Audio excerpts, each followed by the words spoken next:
c'est Claude Marquis, de retour à Cholet. Je me sens comme Choletais, quoi, et donc revenir ici, jouer, c'est avec plaisir, quoi. Et donc, sachant que je sais très bien comment c'est ici, et donc je sais que ça ne peut être qu'un plus pour moi. Et donc, je pense que s'ils veulent me signer, c'est que bon, ils veulent me signer, c'est qu'ils savent de quoi je suis capable et qu'est-ce que je vais apporter pour le club. Et donc, moi, notamment, je suis encore plus motivé pour montrer qu'ils ont raison, quoi, de me re-signer, quoi. Si le coach a voulu me recruter, c'est que le coach il est conscient de ce que je suis capable d'apporter.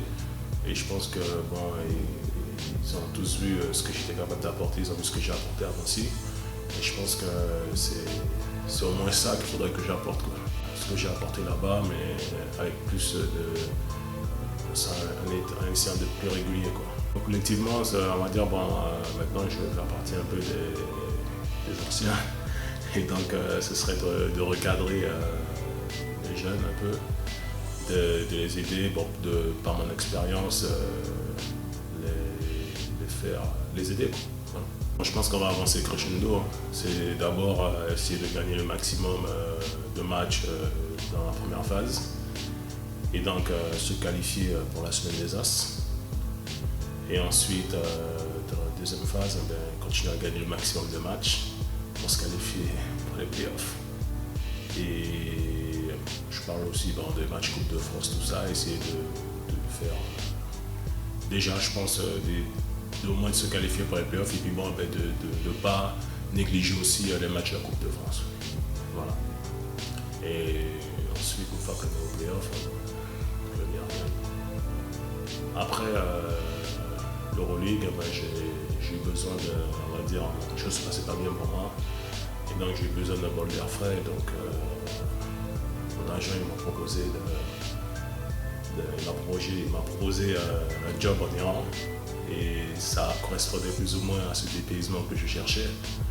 Et donc ça m'a plu, sachant que bon, c'était une aventure. Et donc ça m'a tout de suite plu. Et donc j'ai dit ok, pourquoi pas. Et donc j'ai plongé la tête baissée. Ça m'a beaucoup apporté lorsque j'ai découvert une nouvelle culture, un nouvel fonctionnement de vivre, de nouvelles personnes, différentes mentalités.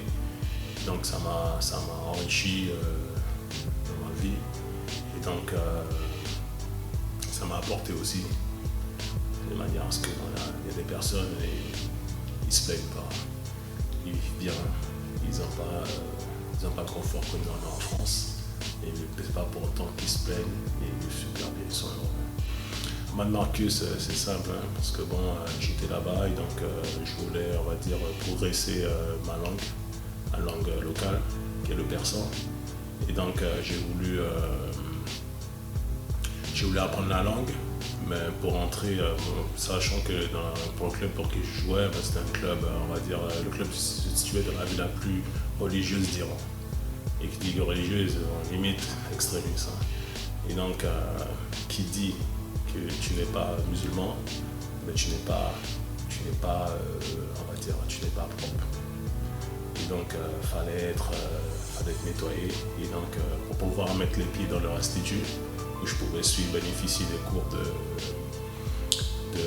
de persan, il fallait que je sois baptisé musulman. Et donc, il fallait que j'ai un nom musulman, parce que je ne pouvais pas m'appeler Claude Marquis là-bas. Et donc, on a trouvé comme un accord que je voulais apprendre la langue musulmane. Et donc, pour cela, ça m'a ouvert les portes, ça m'a permis de pouvoir bénéficier des cours de persan. Et donc, par contre, on va dire, l'apprentissage de la religion musulmane est obligatoire. Parce que bon, dans le but pour eux que je devienne musulman. Mais j'ai trouvé ça intéressant parce que moi je crois en Dieu. Pour moi, il n'existe qu'un seul Dieu unique. Et donc, j'ai trouvé ça enrichissant. Et donc, j'ai dit ouais, pourquoi pas. Et donc, j'ai appris la religion, mais sans pour autant aller jusqu'au bout, quoi. Parce que mon objectif, le but, c'était d'apprendre le persan que je parle maintenant. Ensuite, j'ai signé encore pour un début de saison. J'ai signé encore en Iran. Et donc après, j'avais soif de championnat européen. Et donc du coup, j'ai contacté mon agent, il m'a trouvé un taf à Pau. Et donc c'était pas comme vraiment on le voulait parce que bon, c'était dans un rôle, on va dire, de backup, de remplaçant. Et donc du coup, bon, on n'avait pas beaucoup de temps de jeu, il n'y avait pas beaucoup de responsabilités. Mais bon, Pau c'est un club mythique et donc c'était une motivation pour moi de jouer pour ce club-là et ce grand club. Et donc on est parti là-bas, mais malheureusement ça s'est pas bien terminé parce que bon, on a été relégué en deuxième division. Mais bon, je garde une très bonne expérience de là-bas. J'ai connu des bonnes personnes, j'ai eu l'expérience avec des personnes là-bas que je garderai toujours dans mon cœur. Après Pau, normalement, je devais aller dans un autre club français. J'avais signé un contrat de 3 ans avec un club français. Le club français m'a cuisiné pendant tout l'été, sachant que j'avais des clubs qui me proposaient des contrats de 1 an et que je refusais. Même il y en a un qui me proposait un contrat de 2 ans dans le sud, au soleil. J'ai refusé parce que bon, j'ai mis priorité à les années, parce que le club en question me proposait un contrat de 3 ans. Et donc suite à ça, j'ai attendu jusqu'à ce que les autres clubs bouclent leur effectif. Et que 15 jours avant le début du championnat, non, 15 jours avant le début de la reprise, on m'envoie un contrat, le club en question m'envoie un contrat, je le signe.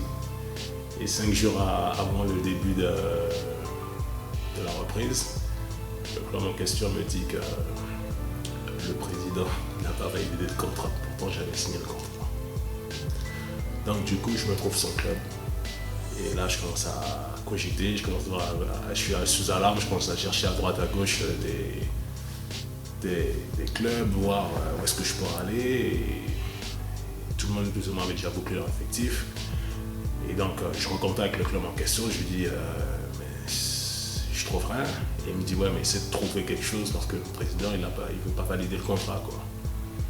Et donc du coup, je me suis retrouvé sans rien, donc je commençais à être un peu démoralisé. Et donc suite à ça, après, bon, je vais dans la salle et je dois demander aux dirigeants d'ici de pouvoir m'entraîner, est-ce que d'avoir accès à la salle muscu et au terrain pour pouvoir faire des shoots. Et donc ils m'ont autorisé, donc là j'ai commencé à m'entraîner.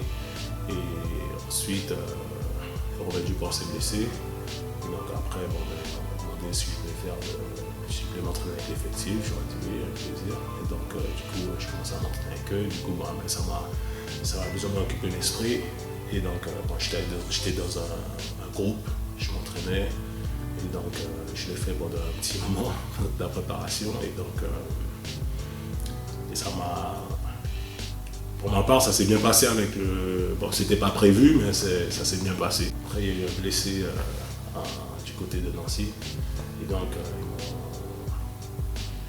mon agent, il m'a proposé, donc ils m'ont accepté, donc ils ont validé, donc je me suis retrouvé là-bas.